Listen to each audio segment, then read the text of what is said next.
Hi, friends. Welcome to today's episode of We Are Marketing Happy, a healthcare marketing podcast. My name is Jenny Bristow, and I'm your host and the CEO and founder at Hetty and Hop, a full service, fully healthcare marketing agency.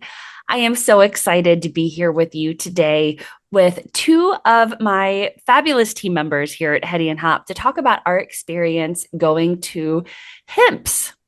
So HIMPS stands for Healthcare Marketing and Physician Summit. It's put on by the Forum for Healthcare Strategists. It's an annual conference. They actually celebrated their 30th year this year. So huge shout out to the woman behind the conference, Judy Neiman. Congratulations. She's absolutely a fabulous human and everything that she's done to contribute to healthcare marketing and communications professionals.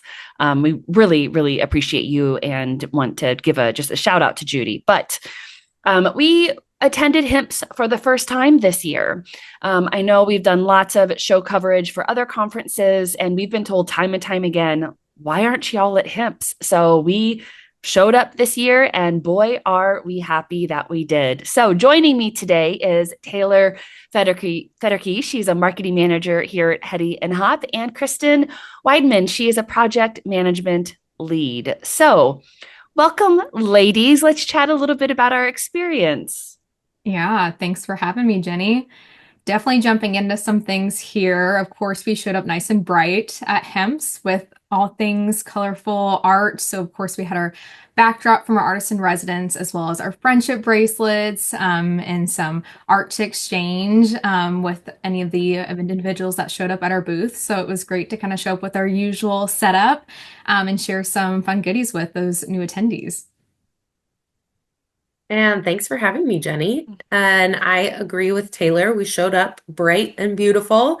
The conference took place at Omni Orlando in Championsgate, and there were plenty of food options at the resort, and then areas to soak up the sunny Florida sunshine, as well as outside of the conference.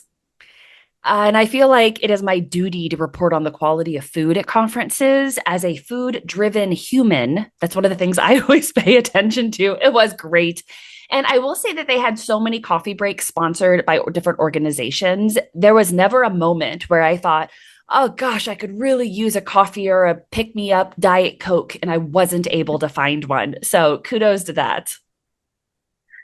Completely agree, Jenny. A very caffeinated experience. And then also the other attendees that were there were higher level marketing professionals from a large variety of organizations, plenty from Orlando area and Florida, but all across the US, you'll hear about everyone that attended the conference and also spoke as panelists from across the US, honestly. Yeah, and with that, Kristen, a lot of them had mentioned they've been coming to HEMPS for years, which is great. They were all super excited to be there again this year. And a lot of them shared that this is one of their favorite conferences as well. They've been coming for years and will continue to come. So that was great to hear. Yeah, I was super excited to be asked to lead a panel. So this was our first year attending HIMPS, and I was so honored and appreciative of Judy for asking me to get involved in our first year there by leading a panel on privacy versus personalization. So as y'all know, we talk about privacy all the time over here at Hetty and Hop. So Judy asked me to lead this panel. There were three different folks on the panel that had very different perspectives. So Christine Skiffington was the provider point of view. She was from Inspira Health. Sujal Raju was the website vendor POV from Incubator. And then Celia Van Letten with Miles and Stockbridge was the lawyer's point of view. So we had a lot of fun digging in and asking their different perspectives of where we are as an industry right now and the way that we are tackling privacy through the lens of personalization. How much of personalization are we actually accomplishing right now, or is it mostly aspirational? And we had a really great conversation. I heard from quite a few folks afterwards that they really liked the different points of view because, for example, let's say, Christine would mention something from a provider's POV, and then Celia would hop in and say, yeah, from a legal perspective, here's what I tell clients, so it was really helpful to understand how all of these different forces work together. But let's back up a little bit and talk a little bit about overall themes that we noticed. So as you all know, we are very accomplished conference goers. We go to a lot of them, and there were a couple of key themes that we noticed compared to other conferences that we go to. Taylor, what's one you noticed? Yeah, kind of piggybacking off of your session that you were just speaking about, having a panel there. There were so many sessions that involved a panel, and I will say that was something that I really enjoyed. I think you two did as well, just because you get to hear the different perspectives. And some of the panels were like, you sat in on them and they're like, make sure you don't share this information with other individuals. It's kind of like a little trust circle, and it was really fun just to have it be kind of all in the open. So yeah, I really enjoyed that structure for those session formats. That's great. How about you, Kristin? I really liked that there were plenty of sessions to choose from. So they were back to back, and they were even some were overlapping, and they were very interesting. There were over 70 for this conference, so it was honestly hard to choose which to attend. We seems like we chose to divide and conquer, which was really helpful. I love that. And on that note, we'd love to highlight some of the key sessions and key learnings from the sessions, because as we all know, organizations can't afford to send people to every conference. So at the wrap of each event, what we love to do is highlight just a couple of conferences or sessions at the conferences, but really the key takeaways. So things for you to think about and maybe glean from some of the knowledge that we were able to pull back from the conference. So I'll start us off. One of the sessions I attended was one of those trust circle sessions that Taylor mentioned, where at the very beginning they said, do not record, do not repeat verbatim anything that is said here, because folks are going to be really sharing, some behind the scenes decisions and situations that they go through. And I will just say, as a senior marketer, I love that. I love when people are willing to be able to share, what the conversations really look like at the executive level. And so the session was called "If We Only Had a Billboard," and there were four fabulous women: Gail Schweitzer from the University of Kansas Health System, Alexa Warner from Bonn Sickwards Mercy Health, Christine Woolsey from Hospital Sisters Health System, and Susan Alcorn. She was actually the facilitator from Alcorn and Dean Strategic Communications. And we're not going to say which of these fabulous women said each of these things, but I wanted to call out a couple of really good takeaways. The first is, when you're having a conversation with leadership, oftentimes, and this was kind of why the session was put together, folks will say, we need a billboard at this location or at this event, and here's what the creative should look like, right? Everybody can be a marketer in their own minds, right? But oftentimes it results in a lot of disparate tactics that don't roll up to your overall strategic plan of your department or your organization. So a couple of great pieces of advice that these women gave is, number one, instead of say no, say that's yes, however. So for example, if they say we need a billboard here, say, that's a great idea. However, if you remember, according to our strategic plan, we aren't pushing orthopedics right now. We're really focused on, cardio and oncology. So not shooting down their idea, but instead pulling it back to the overall strategy. One other thing was being the leader who takes a pause and be the voice of reason when you're given a new tactical idea. So this takes trust building. You can't do this on day one, but once you build the trust with those individual people, get to the point where they trust you to say, I'm going to go back to my team and talk about that idea. I love where your head's at. Let me go back and actually review our strategic plan and see where this fits into that, versus giving them an immediate yes and what they need or want you to say on the call. The biggest takeaway was, be comfortable sitting through the uncomfortable and slow your team down. Most marketers at their heart are people pleasers, right? Like, we feel good about helping other people. So you need to remember, as a leader, part of your job is making sure that you stick to the strategy that you've outlined. So feel confident enough to take a pause, give affirmations that they're thinking about marketing, but then always redirect to that overall strategic plan and use that as your true north. And with that too, Jenny, just want to tie in that budget piece as well. Not only we have that strategic plan, but what does that budget look like? If it's mapped out for your year already, where are you going to pull from? So there's definitely plenty to, pause on and then circle back to after you're able to kind of reevaluate where those pieces have gone, to make sure you're staying aligned. So yeah. And all of these ladies shared some really wonderful, real examples of conversations that they had had internally where they've had to be kind of the bad guy to be able to uphold marketing's strategy and budget integrity. So kudos to the four of them for facilitating such a fun conversation. Jenny and Taylor, I really loved learning about this session coming from both of your perspectives. While you were both at that session, I was attending an open forum with panelists and a facilitator, and I attended It's Not About the Web, it's all about the transaction. So at its core, this was about how you use your healthcare website and how that may be evolving. So it was facilitated by a gentleman named Ben Texter. He is the co-CEO of Digital Health Strategies, Inc. And then there were three awesome panelists. I really enjoyed all of the different perspectives, kind of like you had mentioned, Taylor. The first was Gerard Gober, Head of Digital and Mobile Health Technology for UHS, or Universal Health Services. The second panelist was Pam Landis, Senior VP at Hackensack Meridian Health. And then the third panelist was Lucky Rye. He's the VP of Digital Channel Experience at Memorial Hermann Health Systems. Plenty of different perspectives there. Essentially, what the session touched on was that we're moving away from using healthcare websites for their patient education libraries, all of this long form content about every single potential medical procedure that you could have, just some light reading for your nighttime before you go to bed. We're moving away from that, and it does make sense with kind of the talk of moving from SEO to AIO in today's kind of AI new age. What we are moving towards is using any of these healthcare websites to accomplish tasks. So what the three of them really summarized was the most common user tasks. So somebody is going onto your website and they are either wanting to pay their bill, they're wanting to log in as a current patient through your patient portal, they are wanting to find care, which is that patient acquisition that we are so involved with. And then also the fourth is to find a job.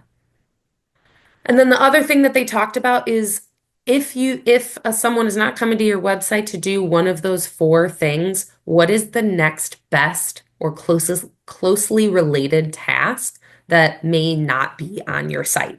So they connected that to reading reviews on review sites, or searching social media for your brand name, or your Google business profiles, calling directly from one of those, or finding your facility and getting directions to their next appointment via Apple Maps. So either they're doing one of the four main user tasks, or they are doing finding user tasks kind of on some of those secondary locations. So just emphasizing the importance of both your website and all of those kind of micro sites that you may not have built, but they are associated with your business and how they represent you. And then you need to reduce the number of clicks that it takes to get to this task. So can you make it easier? Make sure that your Google business profile or your Apple Maps are up to date with the correct directions, the correct phone number, the correct specialties. But then on your website, is it about a button that is really easy to see in your UI and your UX? Is it about the phone number being nice and bright? Is the phone number correct? Or do you need to lead them to a locations page where they need to look up which facility they're calling to talk to? So many examples, but instead of that long form content, Pam Landis, I thought, really said it best is your website is now your patient experience hub and how your patients come to experience your system. Yeah, that's so true. I will say, first of all, shout out to Pam. Pam's fabulous. I've seen her speak at a few other conferences, and she's a wonderful presenter. But this really ties in with what we're hearing at other conferences, right? Like, you don't need thousands of pages about all of these obscure symptoms and diagnoses. Mhm. People are no longer, with generative AI, looking for hospitals to answer that on their websites anymore. So really helpful. Absolutely. Yeah. And to tie in, Kristen, I know you mentioned AI just a bit ago for that session. Another session me and you sat in on was Gen AI Unplugged 10 Real World Healthcare Marketing Trials. And this one was with Jen Jenkins from University of Utah Health and Lacey Richwald with AHA Media Group. So, of course, I feel like AI was kind of throughout all of the sessions tied in somehow just because it's top of mind for so many of us. And I know we had a few little nuggets we pulled out of this session, Kristen. And so one that really stood out to me that I found was unique was specifically using a chat GPT and creating GPTs for personas. So when strategizing or writing copy, a lot of times, as we're working through this process as healthcare marketers, we have those personas built out in a variety of places that we're referencing, going back to, but you can actually build out GPTs in chat GPT for a persona, which was new information to me. And so she was kind of explaining how she, for example, named one of her personas Chelsea. And when I say she, this was Lacey kind of going through all the details and how she's done this on her end. But Chelsea is one of her personas. And so a lot of times she'll just type an @ sign and it will pull up Chelsea, and then she can kind of use all the information to help her either maybe write copy or pull together this strategy and what that may look like. And so I know privacy is still kind of all top of mind for us though. So maybe your organization doesn't use chat GPT. There, I'm sure will be some other options out there in the future, but this is just kind of a new way that we're moving and utilizing AI to then make sure that, our content is accurate in terms of meeting that target audience. And so that was just a really cool bit of information that I pulled. What about you, Kristen? What else did you find interesting? I also noted that I really liked that both of their kind of combined advice was that you create a base style guide and a base persona for any repeatable task that you do or any repeatable client, repeatable voice, repeatable strategy that you're doing on a day-to-day basis. And then also, they were very complimentary of AI in creating those personas and helping create those style guides. So that's just what they emphasized that AI was good at. It's best at analyzing and comparing sites and comparing content. It's good at creating those personas and then even identifying content gaps. So they were just showing us some great examples of how AI can be used using those different GPTs and then really analyzing what you should be targeting in your marketing. Both women really provided a lot of SEO and content writing tips and tools that I will actually be bringing back and circulating with our entire SEO team, our entire website team. So what's really nice was this was not just a informational session. This was really actionable session for me and being able to bring it back to the team. And I do have to give a shout out to Susie on the Hetty and Hop team because we actually have a couple custom GPTs set up with Hoppy language. So she's actually done a really good job creating some and testing it for HIPAA related information and language and testing all of that out internally. So shout out to Susie for that. Got to give her credit. And We yeah, should not be surprised. I She know, is right? an No, AI guru. exactly, Mhm. exactly. Awesome. Cool. Let's shout out one more session. Kristen, what's one more session you attended that we should talk on? I did attend on I think technically it's the third day, the Thursday, session with some pretty big names in healthcare marketing. And the session was called Defending Marketing ROI and What Works. So the facilitator was Chris Bavello from BPD, which is formerly Revive, I believe another marketing agency. He's the Chief Transformation Officer there. And then the panelists were all CMOs in their own right. So that was just a really cool piece to be a part of. And so it was Tanya, and I don't remember how to pronounce her last name, but Andreas. Andreadis. And yeah, so she's the CMO, Chief Marketing Officer, and VP for Patient Engagement at Penn Medicine. And then David Feinberg is the Chief Marketing and Communications Officer at Mount Sinai Health System. And then the third but not least was Paul Matson. He's the Chief Marketing and Communications Officer at Cleveland Clinic. So again, some really large, notable health systems there, which was already impressive to start the session off with. The really focus of that was how to prove that marketing is helping, and maybe not just that marketing is helping with patient acquisition, but how marketing can help with some of those bigger business strategies. So the C-suite doesn't always care about just what was X number of new patients that came in the door that day. They can care about anything from the brand and the name. They can care about the reputation of a certain portion of their institute or a certain portion of their service line. They might care more about patient retention. That might be more of their strategy that year. It's really anything. So they might be even focusing on different service lines. So it might just not be about the generalized, oh, we just want new patients for the entirety of Cleveland Clinic. It's no, they're really focused on their heart and cardiology services, since those are obviously top of mind, top of line, where people come in with really acute symptoms and conditions. And so that is basically what Paul was saying is always part of their strategy every single year, which did not surprise me. And so how they talked about it was, instead of just grabbing at different metrics and grabbing at fun things and trying to really present, I think they really all three took a nice step back and said, getting your strategy and your plan from your leadership. So letting the business strategy inform the marketing strategy. And then another thing that they made a big point of was have them sign off on it. So not just say, oh, in floating passing, we think that this is important. We think we should put up a billboard.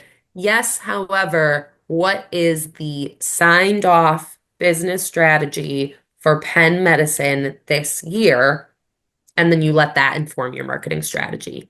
And then kind of to close the loop, you prove your usefulness based on agreed upon metrics. So again, instead of pulling things from, we have a ton of data and analytics at our fingertips across any of these systems and across even between. There may be a marketing team, there may be a data and analytics team, there may be an actual strategy team, and then there may be data from the clinics as well. So really focusing in on what leadership say are the metrics that they are looking at for success.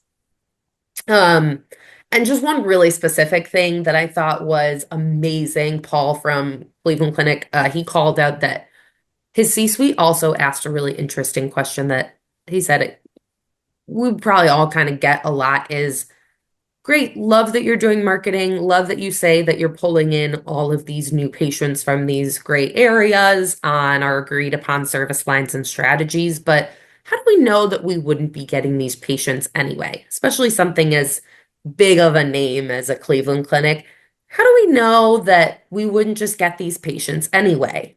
So Paul kind of went on a bit of a crusade there, and I was extremely impressed with how he followed through on this kind of hypothesis of that marketing still can bring in these new patients. And it is because we are marketing and not just because the magic of the Cleveland Clinic name. So they actually did a study where they went entirely dark in two different markets. So they were markets that were outside of they do, I think, about a 300-mile radius from Cleveland in Ohio. They were separate, more national kind of specific markets. They went entirely dark in those two markets for 15 months. And he wanted to say, fear not, because they did invest that exact same money into other emerging markets that he also knew would be successful. So he did a great job of balancing this out, where the Cleveland Clinic would not be losing patients by any means, and he would not be messing with his budgets, but that they were reinvesting that money somewhere else to then show the numbers in these two dark areas. They did this for 15 months. Uh, he didn't say this explicitly, but they talked to other another large organization that may have done this from Minnesota. That that is how he said it. I really loved that. And they said that it takes about 3 months for all of your marketing efforts to drop off. So they wanted to make a clean break and then get some entirety of almost a year of clean data of what does it mean when we're not marketing in these areas. And they found a 20% drop in new patients. It's pretty significant. Nothing, they didn't, again, study the areas enough where it wasn't a drop in Cleveland Clinic's overall patients, but from those specific areas, they could pinpoint that they got 20% less.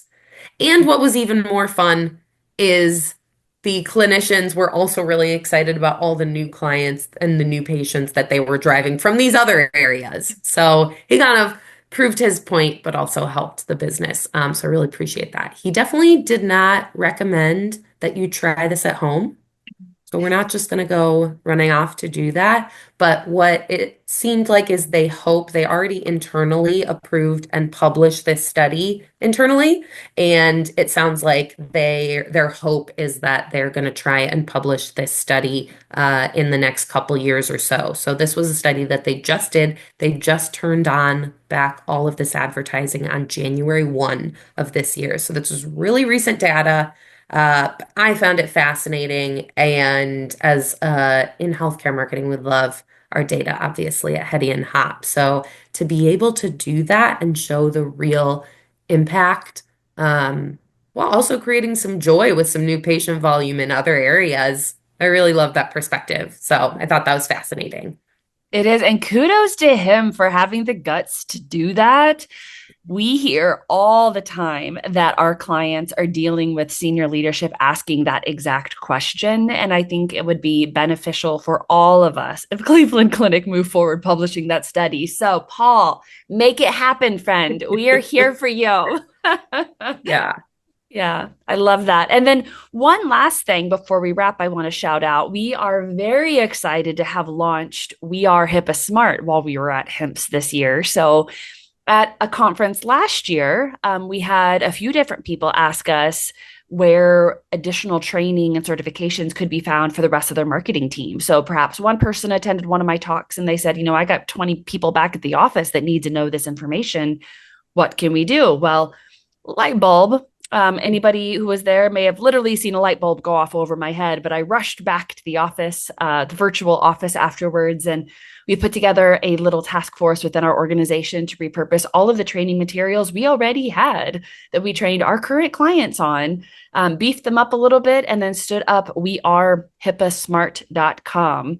It's a great platform for those of you that require training for your internal marketing team members on HIPAA. This training is made for marketers by marketers. So it talks about the tools, processes, and technologies that we deal with. And it is not HIPAA from a clinician's perspective, which is what a lot of folks experience within their organizations is going through HIPAA training where none of it actually applies to their day-to-day. So we're very excited to have launched with a compliance fundamentals class as well as a HIPAA specific training.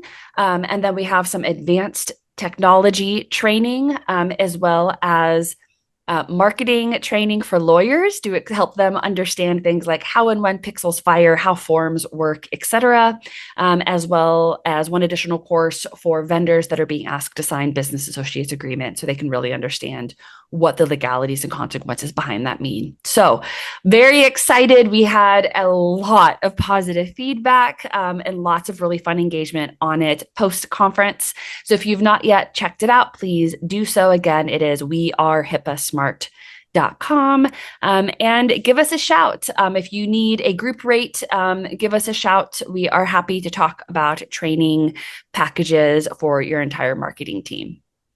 And on that note, thank you so much, Taylor and Kristin, for joining me today to share all of our wonderful insights about HIMPS. We are absolutely going back next year. This is a show that's now added to our regular conference rotation. And thank you for everybody that really made our first year so joyful. We made a lot of really fun new connections and really already cannot wait until next year. So thank you so much for tuning in to today's episode of We Are Marketing Happy. We'll see you next week. Cheers.